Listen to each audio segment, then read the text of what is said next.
Greetings to all of you and welcome to St. Columbanus Church.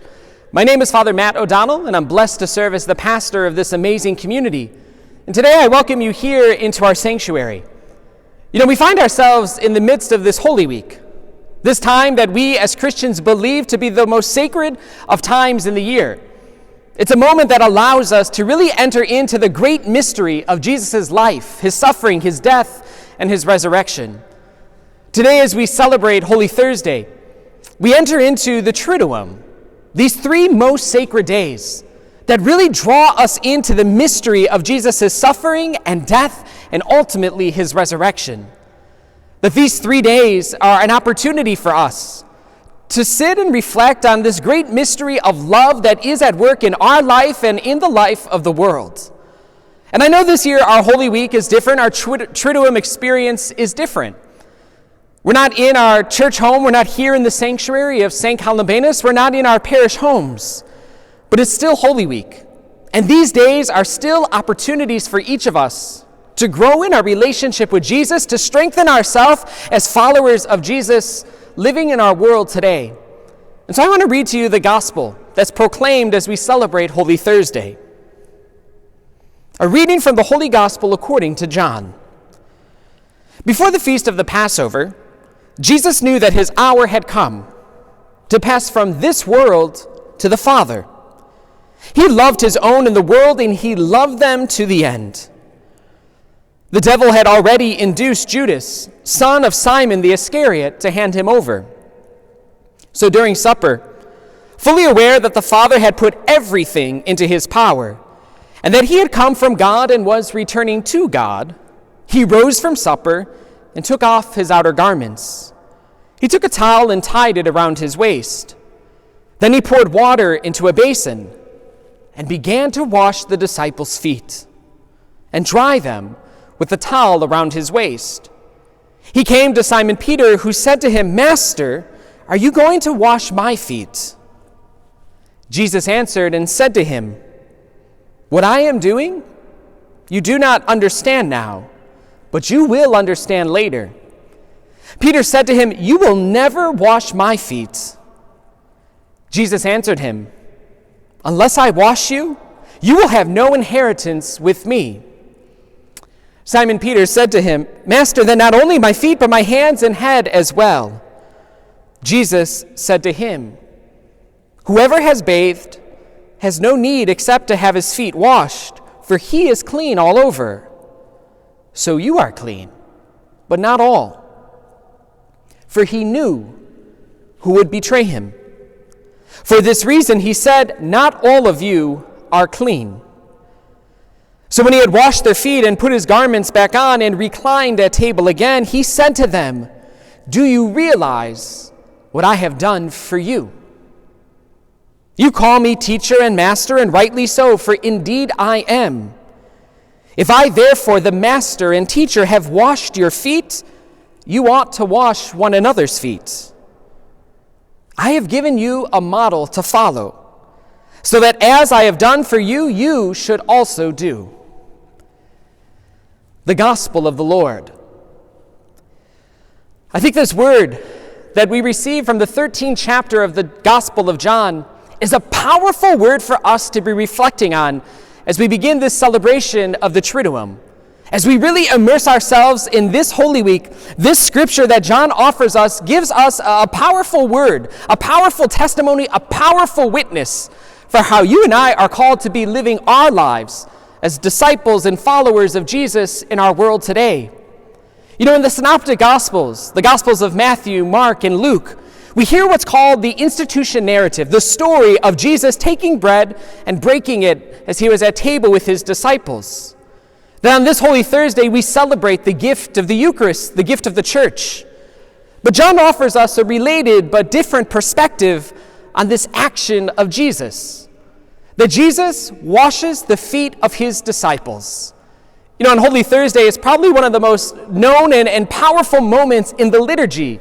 It's the moment when the priest washes the feet of the fellow parishioners in his parish. Or sometimes even the parishioners themselves wash the feet of one another. Jesus tells us that he gives us a model to follow.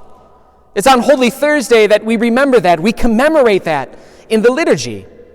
I think the word that we hear today, the word that Jesus offers us and speaks into our life this moment, is to be reminded that you and I have the power to be like Jesus in our world. There's this one line, this one verse that really stuck out to me as I was praying over this week and reading this scripture. Do you realize what I have done for you? This powerful and poignant question that Jesus offered to the disciples is the question that is posed to each of us in this moment. Do we realize what it is that Jesus has done and is doing for each of us? Jesus asks the question of his disciples after he washes their feet. That Jesus willingly takes on the role of the slave, the servant, to wash the feet of the guests in the house, to use that as a model for how we are called to be living our lives.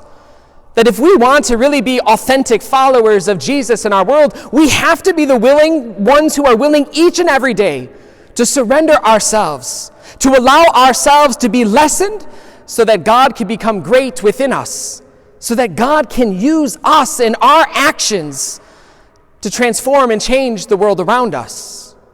I mean, just think for a moment. How different would our world be if each of us, every single day, were willing to wash the feet of one another? How different would our world be if we were willing to do this action that Jesus did 2,000 years ago in the small ways, in the everyday ways, in the relationships that we have? Do we realize what Jesus has done for us? It's not that just Jesus washing the feet of his disciples. It's also what we'll celebrate together on Good Friday. That Jesus allowed himself to be nailed to the wood of the cross so that you and I might receive the gift of salvation in our lives. Both the washing of the feet and Jesus' crucifixion, they reveal to each of us this profound love that God wishes to share in our life and in the life of this world around us. That when we look to Jesus, when we model ourselves after the life of Jesus, you and I are able to bring that same gift of divine love into the world around us, into the relationships that we have, into the places where you and I are able to encounter one another. Jesus tells us that it is actually possible for each of us to do what it is that Jesus did. I mean, I think sometimes in this spiritual journey, we think that we're not holy enough, we're not good enough, we're not as good as some of the other people around us, we're not prayerful enough. We come up with all sorts of reasons why we limit the potential of our lives. But Jesus says that if you and I are just willing to wash one another's feet, this great gift of God's love is made real and known in our world. And how much does our world need this gift of God's love, especially in this particular moment? So friends, as we prepare to celebrate the Triduum, as you enter into these most sacred of days, I just invite you to reflect on this question. Do you realize what I have done for you? To take a moment in this weekend, as we reflect on the suffering, the death, the resurrection of Jesus, to really sit and ponder what it is that God has done in your life, in my life, in our life together as a community, and to realize that God is not done yet, that God isn't done acting in our lives as long as we find ourselves on this side of glory. So celebrate the gift of God's love that's being poured out into your life. And as you rethink and reflect on this celebration of Holy Thursday, just be reminded that Jesus gives us a great model for how you and I are called to live. God bless you.